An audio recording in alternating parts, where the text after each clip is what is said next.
Nous vous informons que ce programme est déconseillé aux moins de 10 ans. Un couple de millionnaires abattus dans leur salon. C'était de loin la scène la plus sanglante que j'ai jamais vue. On ne s'attend pas à un événement d'une telle ampleur dans une petite ville comme Hanford. Une ville tranquille se retrouve en proie à la terreur. Est-ce qu'on a affaire à un groupe de forcenés qui tirent sur n'importe qui? Je ne dormais plus que d'un œil. J'ai mis du temps à retrouver le sommeil. Le mal prend un visage inquiétant. Je n'ai trouvé chez eux aucun remords pour ce qu'ils avaient fait. Sur les terres agricoles les plus fertiles pousse parfois de la pourriture. C'est tout de suite dans Crime en haute société.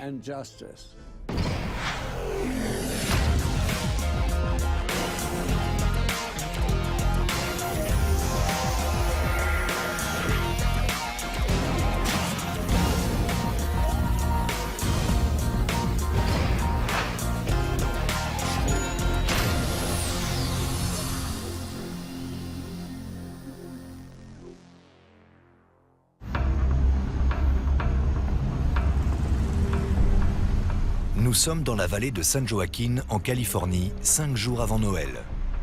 Tiffany Yoakum, jeune étudiante de 21 ans, fait une découverte macabre dans la ferme familiale. Good evening, Kings County. I've got a little girl here. She says the house has been broke into. Her parents are hurt bad. She's all shook up. Said her parents are hurt bad.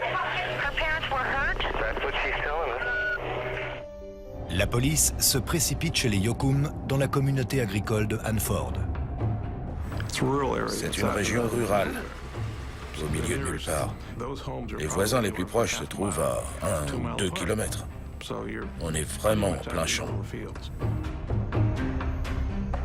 À l'intérieur, le spectacle est abominable. Il y avait une femme assise dans un fauteuil. Sa tête avait presque complètement explosé. Son mari était allongé par terre sur le dos, la tête baignant dans une mare de sang. Les victimes sont Ray Yoakum, 58 ans, et son épouse Gail. Un couple riche et connu dans la région. À l'armée, j'ai travaillé dans le service médical, donc j'ai vu beaucoup de sang. Mais là, c'était de loin la scène la plus sanglante que j'ai jamais vue. Il semble que Gail ait été abattue la première. Elle était assise à lire le journal sans se douter de rien. Elle était en robe de chambre. Elle n'a rien vu arriver. Le coup a été tiré depuis la cuisine. La balle a traversé une lampe et l'a touché à la tête. Les enquêteurs pensent que son mari, Ray, était assis à table lorsque le coup de feu l'a surpris. Il semblerait que lorsque le coup est parti, la détonation l'a fait sursauter et il a renversé la table. On a trouvé une tasse de café par terre. Ray a reçu une balle dans la tête, une dans la poitrine et plusieurs dans le bras. Il était clair que l'assassin n'aimait pas du tout les Yoakum. On imagine aisément un massacre pareil se produire dans les rues chaudes de Los Angeles, mais pas au milieu des champs dans ce coin de la Californie. Les rêves de paix bucolique sont bien loin.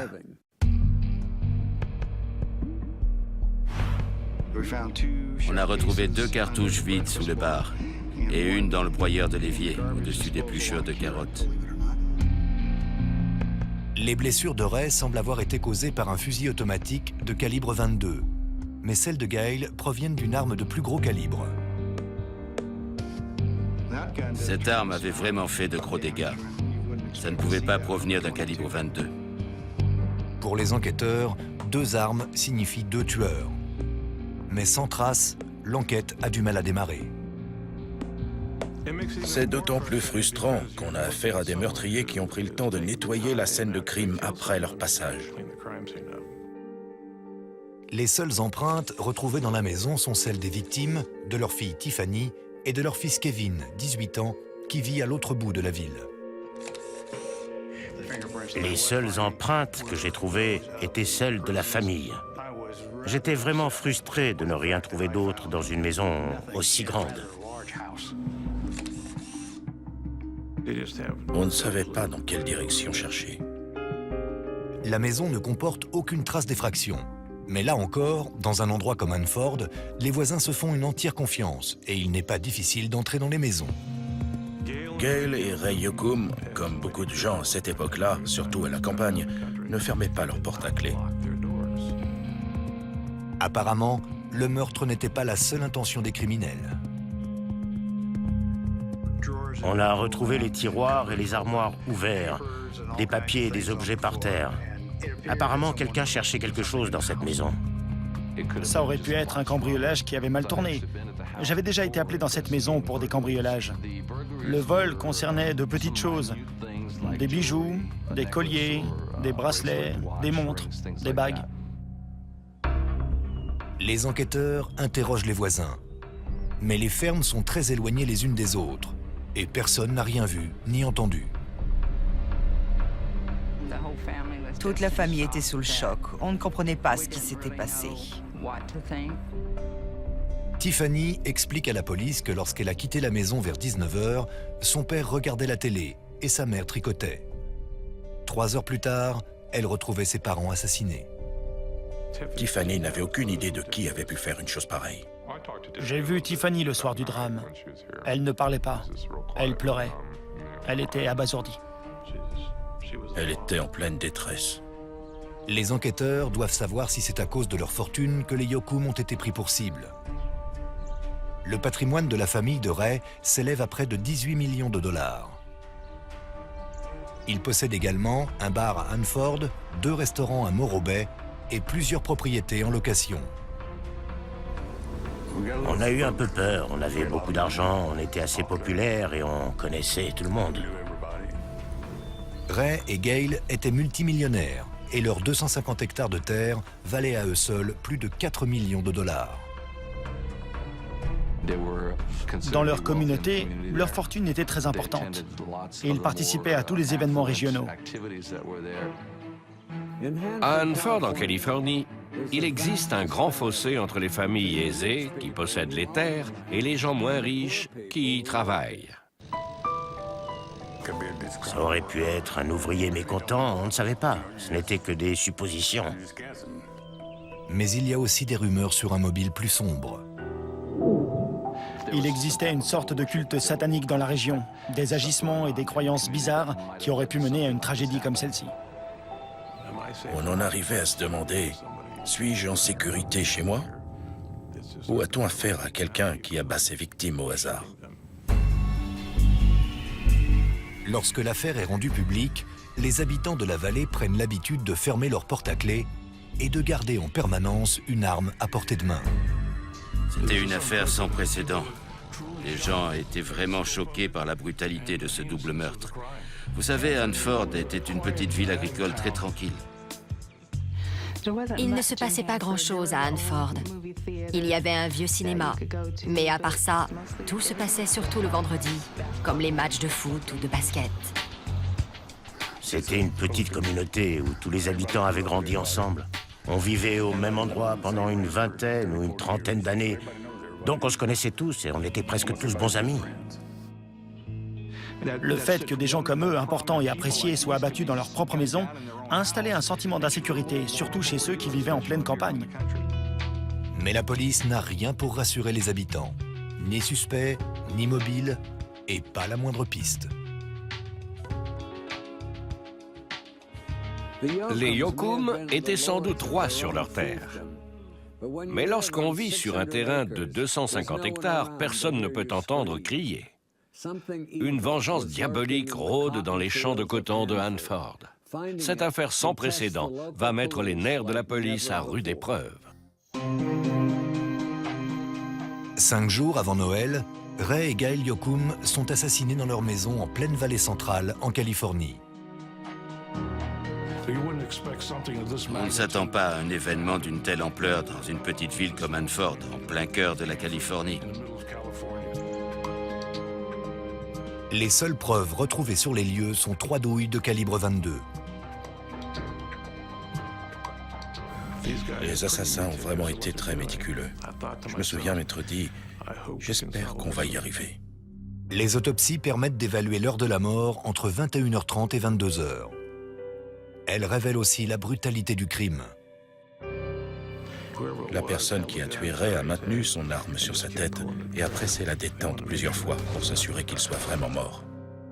48 heures après le double meurtre, les enquêteurs sont toujours à la recherche d'un début de piste. Et les membres de la famille Yokum se font discrets.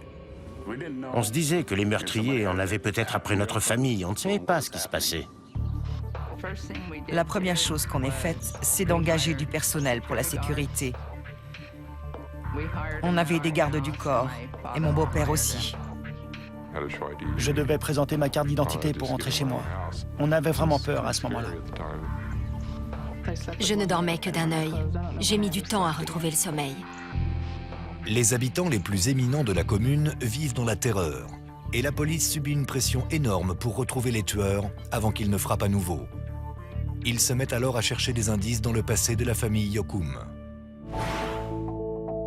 Le père de Ray, Adley Yokum, fut l'un des premiers à s'installer dans la vallée.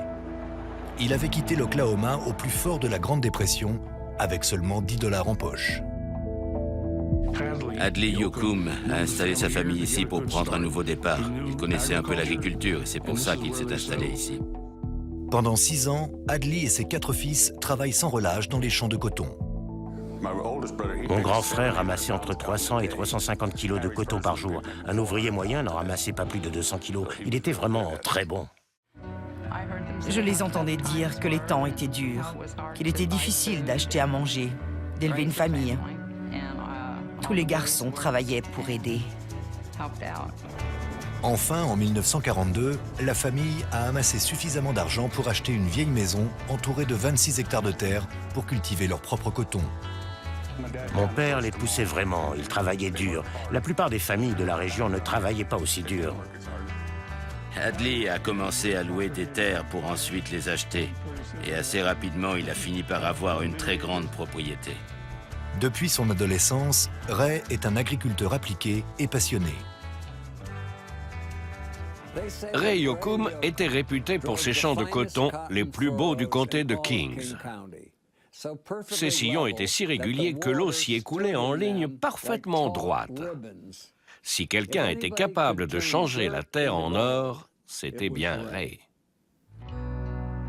Les Yokum étaient une famille d'agriculteurs qui avaient réussi. Et ils avaient obtenu cette réussite à la sueur de leur front. Ils l'avaient mérité. Les Yokum se diversifient et commencent à cultiver également du blé et des haricots. Rapidement, la famille ramasse l'argent à la pelle. Le travail de la terre était sans aucun doute une passion pour Ray. Mais avec Gail, ils savent aussi prendre du bon temps. Et vu l'argent qu'ils gagnent, ce n'est pas un problème. À peu près tous les week-ends, on sortait. Ray avait une voiture de course, il avait également un hors-bord, avec lequel il faisait aussi des courses. Gail adorait le tennis. Elle jouait presque tous les jours. Ils aimaient aussi le ski. Ils avaient une propriété sur les pistes. Les Yokum côtoient les personnalités les plus en vue de la vallée. Ils assistent aux cocktails les plus huppés, partent en vacances dans les îles grecques, mais ils ne renient jamais leurs humbles origines. Gail avait une place importante dans l'organisation pour la jeunesse agricole et était très active dans les associations de parents d'élèves. Pendant plusieurs années, elle a aussi fait partie d'autres groupes en faveur des enfants handicapés. L'empire des Yokum continue de s'étendre et tout semble leur réussir. Mais il y a un mouton noir à la ferme qui menace de réduire à néant toutes ces années de dur labeur. Avant leur mort prématurée, Ray et Gail Yokum semblent avoir atteint la réussite. Une exploitation prospère, une fortune s'élevant à plusieurs millions de dollars et beaucoup de temps libre. Mais les enquêteurs découvrent qu'ils avaient malgré tout un gros problème que l'argent ne pouvait pas résoudre, leur fils, Kevin. En voyant Kevin, on aurait dit un enfant de cœur. Mais ce n'était pas le cas, il avait vraiment des problèmes.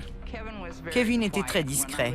Quand je le voyais à l'école, il disait bonjour, mais gardait toujours les yeux baissés. Je ne crois pas qu'il ait eu des problèmes jusqu'à l'adolescence. Quand il était petit, il était adorable. Mais ensuite, j'imagine qu'il a commencé à avoir de mauvaises fréquentations. Alors que Tiffany travaille dur et réussit très bien à l'école, son petit frère Kevin est complètement différent. Il n'a jamais vraiment travaillé sur l'exploitation. Tout ce que Ray lui laissait faire, c'était passer le balai, nettoyer, faire le ménage. Et Kevin détestait ça. Son père était très exigeant. Il voulait que son fils travaille dur, comme lui et sa famille l'avaient fait avant lui. Kevin ne semble pas avoir hérité de ce gène. L'adolescent ingrat n'a pas l'intention de se fatiguer. Il préfère profiter simplement de la fortune de ses parents, aller à la plage et faire la fête avec ses amis. Les Yocum font tout pour motiver leur fils. Ils lui font suivre une thérapie familiale, utilisent la manière forte et essaient même de l'acheter. Ses parents lui ont acheté une superbe voiture, toute neuve. Pour un gamin à cette époque-là, c'était une voiture de grand luxe. Son père lui a dit qu'il n'aurait qu'à la payer en travaillant sur l'exploitation. Mais il ne l'a pas fait. Donc, qu'a fait son père? Il lui a repris la voiture. Ray était un père assez sévère. Et Kevin le supportait mal. Kevin a rétorqué, « Si je ne peux pas avoir la voiture, personne ne l'aura. » Il a pris un maillet et il a commencé à taper dessus. Il a crevé les pneus. Voilà le genre de problème que Ray pouvait rencontrer avec Kevin. À 15 ans, Kevin quitte le domicile familial pour aller s'installer chez des amis. Ses parents et lui ne s'adressent presque plus du tout la parole. Je pense que ses parents ont été tout aussi soulagés que lui par ce départ. Ils n'avaient plus aucun contrôle sur lui. Je sais que Ray avait fini par avoir un peu peur de lui. Tout ça nous a interpellés. On se posait des questions sur lui. La police convoque Kevin pour l'interroger.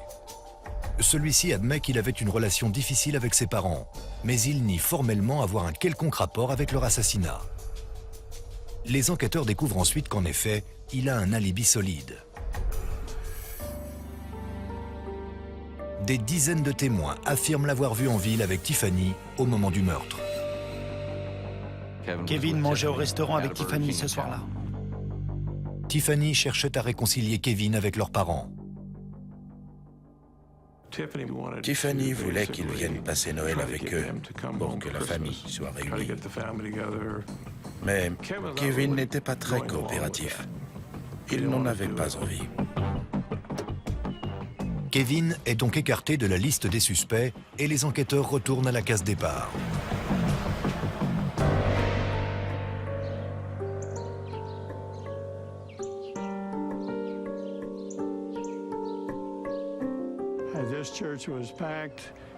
L'église était pleine. Il y avait des voitures garées partout, à 500 mètres à la ronde. Tout le monde connaissait les Yocum et leur intégrité. Ils aimaient Ray et Gail. Ils sont venus leur rendre hommage ce jour-là. Mon grand-père était anéanti. C'est très dur d'enterrer son fils, son enfant. Il ne s'en est jamais remis. La police met en place un standard téléphonique dédié aux appels de personnes susceptibles de leur apporter des éléments nouveaux. Aussitôt, les appels affluent. C'est un travail énorme, mais il faut s'atteler à la tâche et se concentrer. Et c'est ce qu'on a fait.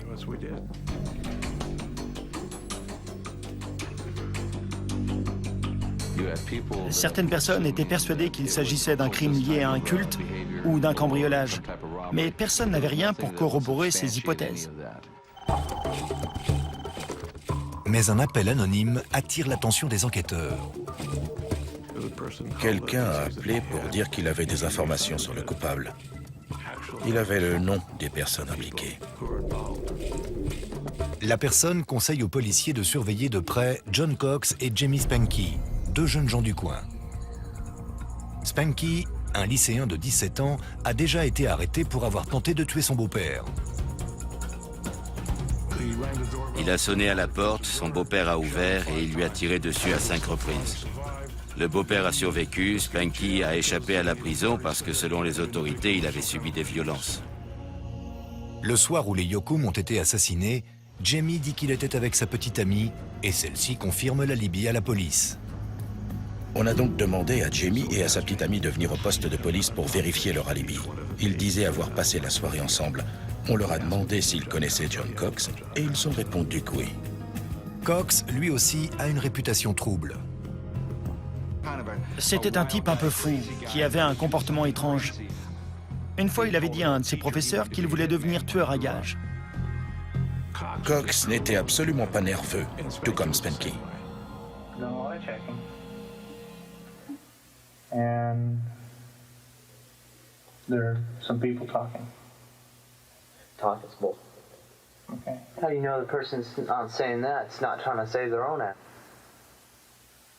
Well, that's crossed my mind too, but I think that we've got some pretty accurate information. Again, you might not, because I didn't do it. I mean, I don't care what anybody says. I couldn't walk into somebody's house and shoot them. That's not me.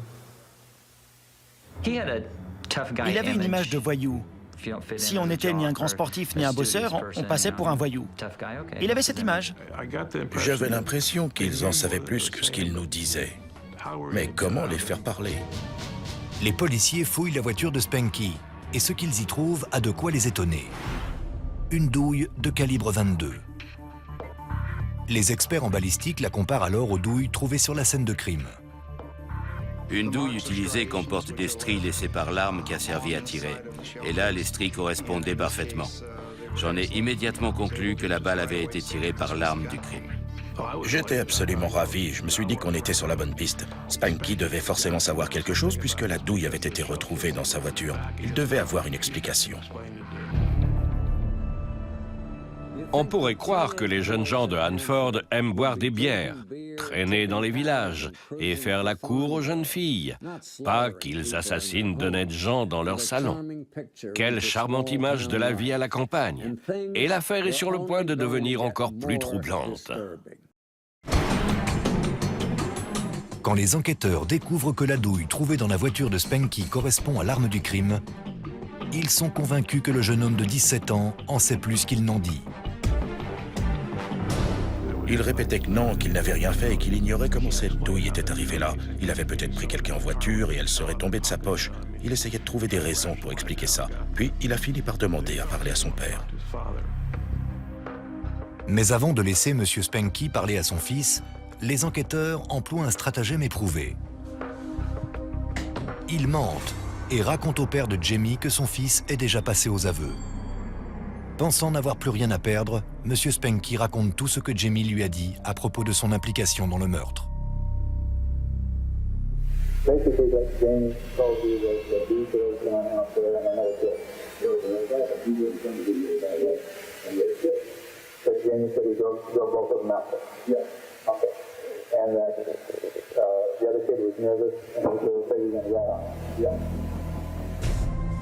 En ce qui concerne le mobile, le père de Spanky explique que Jamie écoutait du heavy metal depuis peu et il pense que le double meurtre devait faire partie d'un rituel satanique.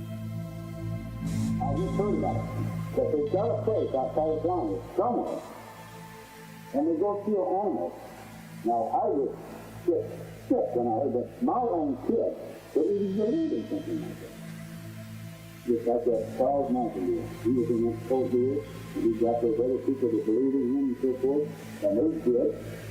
Stuff that he told them to do, and don't, they really, I don't think they even realize what the hell they were doing. For instance, the doctor came in, he is willing to help us himself. Le père entre dans la pièce et évidemment il y a des micros. Je suis dans la pièce à côté pour écouter. Le père dit à Jamie, ils ont tout découvert. Ils m'ont dit qu'ils savent tout, donc je leur ai raconté ce que tu m'as dit. Et Jamie lui a répondu, tu as fait quoi? C'est un coup dur pour Spanky, dénoncé par son propre père. Le jeune homme n'a plus qu'une solution pour s'en sortir, il doit passer aux aveux. Il a avoué. Il nous a dit comment ça s'était passé. Jamie avoue avoir emmené John Cox et son meilleur ami, Mark Lawson, en voiture jusqu'à la maison des Yoakum la veille du meurtre. C'est un soir de décembre, il fait nuit, tout est calme. Spanky gare la voiture à une centaine de mètres de la maison. Mark Lawson et John Cox descendent de la voiture. Cox et Lawson s'approchent de la maison à pied, dans l'intention de tuer ses occupants. Mais un simple coup du sort les fait changer d'avis. Ce soir-là, Tiffany était également présente dans la maison. Juste au moment où les garçons s'apprêtent à entrer, Tiffany ferme la porte à clé, comme elle en a pris l'habitude à la fac. Elle ne savait pas qu'ils étaient là, mais ça lui a sauvé la vie. Spanky dit avoir déposé à nouveau Cox et Lawson près de chez les Yokum le lendemain soir. Et pendant qu'il rentrait chez lui, ils ont mis leur projet à exécution. Ils ont descendu la rue jusque chez les Yokum, qui étaient chez eux, en train de vaquer à leurs occupations. Ray lisait le journal, Gail regardait la télé. C'est là qu'ils ont fait éruption et les ont abattus.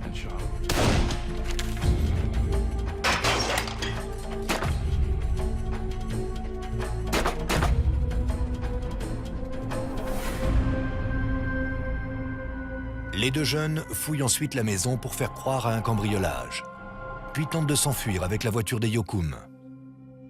Mais ils ne trouvent pas les clés. Ils rappellent alors Spanky pour qu'il vienne les chercher.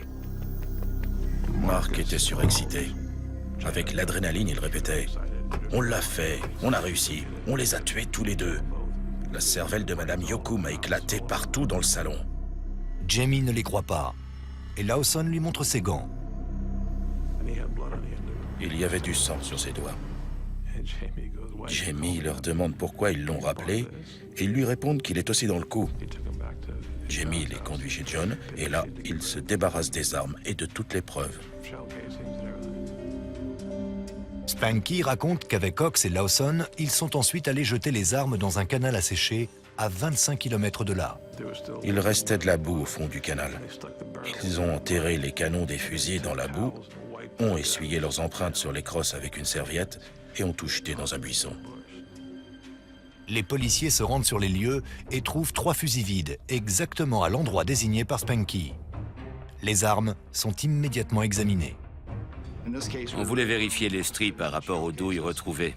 On a examiné les canons au microscope et les marques correspondaient parfaitement. L'identification a été très facile. La version de Spanky se confirme. Mais il manque toujours une pièce du puzzle, le mobile du crime. Qu'est-ce qui peut pousser 2 adolescents à entrer dans une maison et massacrer un couple tranquille? Ont-ils été poussés par Satan? Ou se passait-il quelque chose d'encore plus sinistre?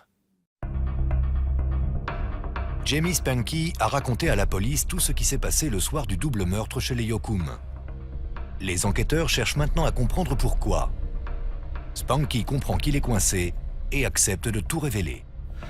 Son père lui a dit qu'il devait tout avouer et qu'il pourrait sans doute trouver un accord pour s'en tirer au mieux. Le procureur était là et Spanky nous a tout expliqué. Spanky fait alors un aveu terrifiant. Les tueurs n'étaient pas satanistes. Ils avaient été payés pour commettre ce meurtre. Payés par le fils des Yokum lui-même, Kevin. J'avais vraiment l'intuition que c'était la vérité. Et en effet, les enquêteurs découvrent que Spanky et Yokum sont bien en contact, et depuis longtemps. Jamie et Kevin se sont rencontrés à force de se croiser en ville. Et ils ont commencé à traîner ensemble. Jamie, Spanky et Kevin étaient amis. Je suis même presque sûr que Kevin était allé vivre chez Jamie à un moment. Ils ont développé une certaine amitié. Ils fréquentent ensuite la même école pour adolescents difficiles. C'est là qu'ils rencontrent John Cox. Kevin faisait partie des enfants de riches exploitants. Spanky était plutôt de classe moyenne et nous, on était plutôt pauvres. Il y avait de tout. Mais d'après Spanky, le fait d'être le fils de riches exploitants n'est pas suffisant pour Kevin Yokum. Depuis des années, il est obsédé par l'idée de vivre sans son père et sa mère. Kevin parlait beaucoup de sa haine envers ses parents. Il souhaitait leur mort. Il voulait récupérer leur fortune. Il voulait profiter de la vie à la ferme, de la vie facile, faire la fête et s'amuser. Kevin avait tout à gagner. Presque 2,5 millions de dollars pour un gamin de 18 ou 19 ans. Kevin Yokum avait choisi Spanky parce qu'il savait qu'il avait déjà tiré sur quelqu'un. C'était l'homme de la situation. Mais quand il en a été question, Spanky a dit qu'il ne le ferait pas. Spanky raconte aux enquêteurs qu'il n'avait pas l'intention de tuer lui-même les parents de Yokum. Mais il dit à Kevin connaître quelqu'un qui ferait l'affaire, John Cox. John Cox avait une réputation. Il voulait être tueur à gages. Il se voyait comme un gros dur. Je pense qu'ils prenaient tout ça un peu à la rigolade au début. Et puis, à force d'en discuter, l'idée a pris de l'ampleur. Et c'est devenu un projet sérieux. Spanky dit à Kevin que s'il y met le prix, Cox serait prêt à tuer. Kevin a proposé à John $10 000 pour aller tuer ses parents. Et John a accepté. Les deux jeunes gens engagent le meilleur ami de Cox, Mark Lawson, également pour $10 000. Spanky recevra $7 000 pour les conduire sur les lieux. C'était une somme d'argent énorme pour John, Mark et Spanky. Spanky, Cox et Kevin pourraient vivre ensemble à la ferme, sans parents ni personne pour les surveiller. Pendant plusieurs semaines, les 4 adolescents envisagent différentes méthodes pour le meurtre des Yokum, avant de décider de faire irruption chez eux. Kevin dessine même un plan de la maison pour le montrer à ses complices. Mais 3 jours après le meurtre, leur conspiration est révélée. La police a débarqué chez nous. Ils ont entraîné John hors de sa chambre et l'ont plaqué au sol dans le salon, puis ils l'ont emmené. La police arrête Cox et Lawson, mais tous deux nient les faits et désignent leur accusateur, Jamie Spanky. Il faut toujours un bouc émissaire. Comme Spanky avait des antécédents de tentative d'homicide, il a été le premier à parler, c'est logique. Quand on se sent menacé, on attire l'attention ailleurs. Les enquêteurs obtiennent également un mandat d'arrêt contre Kevin Yokum. Il était furieux. Il nous assurait qu'on s'attaquait à un innocent. Quand j'ai su que Kevin avait été arrêté, j'ai été stupéfaite. Je n'y croyais pas. Et j'espérais de tout cœur que c'était une erreur. Les enquêteurs essaient d'interroger Kevin, mais celui-ci exige un avocat et refuse de répondre à la moindre question. Il refusait de nous parler. On lui a énoncé ses droits et il a dit « Je ne dirai rien ». Seul un monstre ferait ainsi tuer ses parents. Mais lorsque ce monstre se cache dans le corps d'un beau jeune homme riche, la justice a de quoi douter. Les journalistes affluent des 4 coins de la Californie et très rapidement, la petite communauté de Hanford ne peut plus garder cette histoire secrète. C'est devenu la folie. À un moment, un quotidien de Fresno a envoyé 5 journalistes qui posaient des questions à n'importe qui. Nous avons toujours été une famille plutôt discrète. Et là, soudain, nous étions jetés sous les feux des projecteurs. Adley Yokum, âgé de 82 ans, annonce que sa famille soutient Kevin à 100%. Tiffany, elle, est outrée et reste fermement du côté de son frère. Sa première réaction a été le choc. Elle nous assurait qu'il était innocent, qu'il n'avait rien à voir là-dedans. Elle était furieuse. Kevin avait l'air d'un garçon très bien. Il savait être aimable et sociable en général.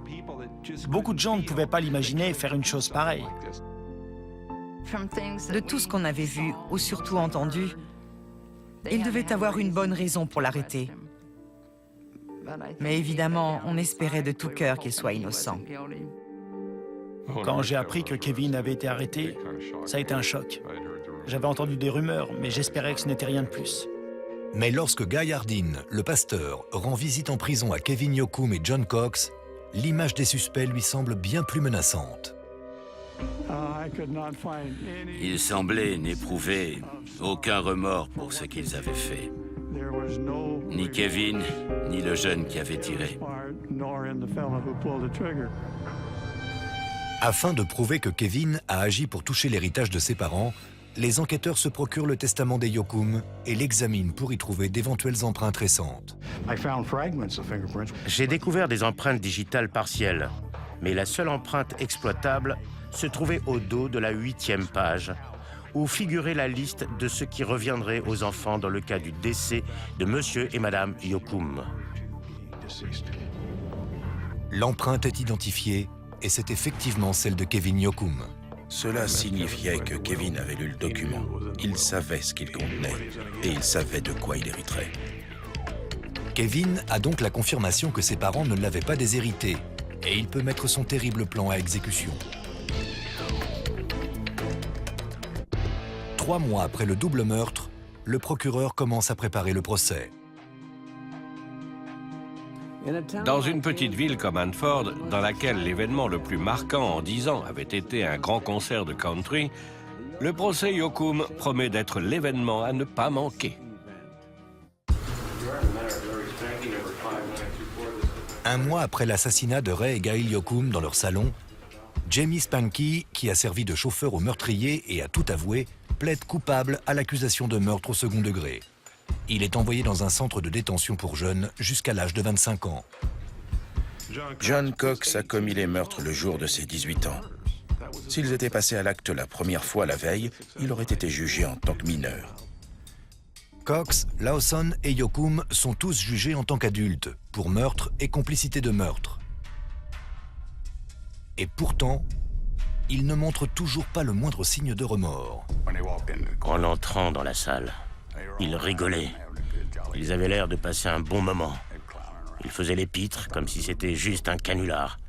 2 personnes sont mortes et eux, ça les faisait rire. Les accusés sont jugés séparément. Cox le premier. La défense de John Cox reposait sur le fait de discréditer les aveux de Jamie Spanky. Spanky avait des antécédents, il avait tiré sur son beau-père. Ils ont donc déclaré que c'est Spanky qui avait tiré et non pas John Cox. Mais les aveux spontanés de Spanky ont tendance à mettre en doute cette théorie et la faute revient aux accusés. Le procès de John Cox était intéressant, dans le sens où il s'agissait d'un gosse de 18 ans, accusé d'un crime atroce, qui ne laissait paraître aucune émotion. Même quand Jamie Spanky a témoigné contre lui. Cox est jugé coupable pour tous les chefs d'accusation et condamné à la prison à vie. Il ne pourra pas prétendre à la liberté conditionnelle avant son 94e anniversaire.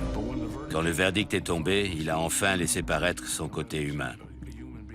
Il s'est pris la tête dans les mains et il s'est mis à pleurer. Si son but, c'était de devenir un tueur à gages, il a réussi. Après la condamnation de Cox, son complice Mark Lawson décide de plaider coupable et accepte de témoigner contre Kevin Yoakum. Il a déclaré que c'est Kevin qui avait eu l'idée, que John avait accepté et lui avait demandé de l'aider. Et Mark a accepté. Mark était un suiveur. Il n'était pas méchant, mais il semblait n'avoir aucune ambition personnelle. Ça lui convenait d'avoir le second rôle. Il était Robin et John était Batman. Lawson raconte aux enquêteurs que c'est Cox qui a tiré sur Gail Yoakum, mais qu'ensuite, son arme s'est enrayée. Le procureur présente l'arme en question comme pièce à conviction. Ray s'est alors levé pour les arrêter et John a reculé en hurlant à Mark. « Descends-le, tue-le !» Lawson avoue avoir tiré sur Ray Yoakum à plusieurs reprises jusqu'à ce qu'il tombe à terre. John a demandé à Mark de l'achever, mais Mark répétait qu'il ne pouvait pas, qu'il n'y arriverait pas. John lui a pris l'arme, l'a pointée sur la tête de M. Yoakum et a vidé le chargeur. En échange de son témoignage, Lawson obtient une peine de seulement 8 ans en centre de jeunes détenus. Mark Lawson a assassiné Ray Yoakum et a été libéré à l'âge de 25 ans. S'il était jugé aujourd'hui avec le durcissement des lois, il serait encore en prison. 18 mois après le meurtre de ses parents, Kevin Yoakum rejette l'offre de plaider coupable. L'affaire est renvoyée devant le tribunal. Je me suis dit que ça allait être un sacré procès. Il y avait de l'argent, un héritage, un fils de bonne famille et un couple de travailleurs respectables et très en vue dans la région. La défense a un atout de taille. La sœur de Kevin, Tiffany, sa plus fidèle alliée. Elle a témoigné en disant qu'elle était convaincue que Kevin n'était pas impliqué dans le meurtre de ses parents. Tout dans son attitude et dans son témoignage indiquait qu'elle soutenait Kevin. Kevin surprend le tribunal en montant lui-même à la barre pour assurer sa défense. Il prétend que ses 3 amis ont agi entièrement seuls.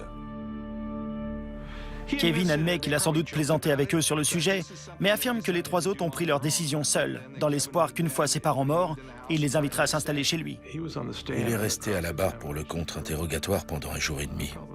Il répétait très posément « C'est pas moi. Non. » Il a nié tout le long. « Étiez-vous impliqué? Est-ce que c'était vous? » Non, non. Le procès dure 2 mois. Après 9 jours de délibération, le jury déclare Kevin Yoakum coupable d'association de malfaiteurs et d'incitation au meurtre. Il le condamne à 26 ans de réclusion. Mais le jury ne se prononce pas sur l'accusation d'homicide volontaire. Kevin était déçu du verdict, mais il gardait un certain espoir. Mais la chance est en train de tourner pour Kevin. Tiffany a lu dans le journal qu'il avait aussi envisagé de la tuer. À présent, elle accepte de travailler avec la police. 4 mois plus tard, Kevin va en appel. Il est à nouveau jugé pour meurtre. Mais cette fois, c'est sa sœur qui tient le devant de la scène. Le moment le plus fort du procès est le témoignage de Tiffany.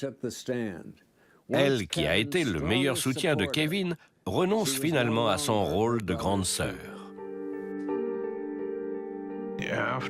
Après la découverte du corps de leurs parents, Tiffany a serré son frère dans ses bras et Kevin s'est mis à pleurer. Au procès, on lui a demandé si elle pensait qu'il avait joué la comédie. Et elle a répondu « Sur le moment, non. Mais maintenant, oui. Je crois qu'il jouait la comédie. » La révélation de Tiffany change tout. Cette fois, le jury déclare Kevin coupable d'homicide volontaire avec préméditation. Kevin était anéanti quand le verdict est tombé. Il était convaincu qu'il arriverait à faire tomber l'accusation. Il n'en revenait pas que le jury voit l'affaire sous un autre angle que lui. Kevin Yoakum est condamné à la réclusion à perpétuité, sans possibilité de liberté conditionnelle. Il voulait l'argent sans avoir à obéir à ses parents. Il voulait juste récupérer l'argent et mener la belle vie. Il n'avait plus envie de les avoir sur le dos. Si tout cela n'était pas arrivé, Ray l'aurait sans doute pris comme associé. Kevin était un peu trop pressé d'avoir l'argent, j'imagine. La ferme des Yoakum était vraiment immense. De grands espaces, des champs à perte de vue. Il était libre de ses mouvements. Tout ce qu'il avait à faire, c'était de bien se tenir. Maintenant, il vit dans une cellule minuscule.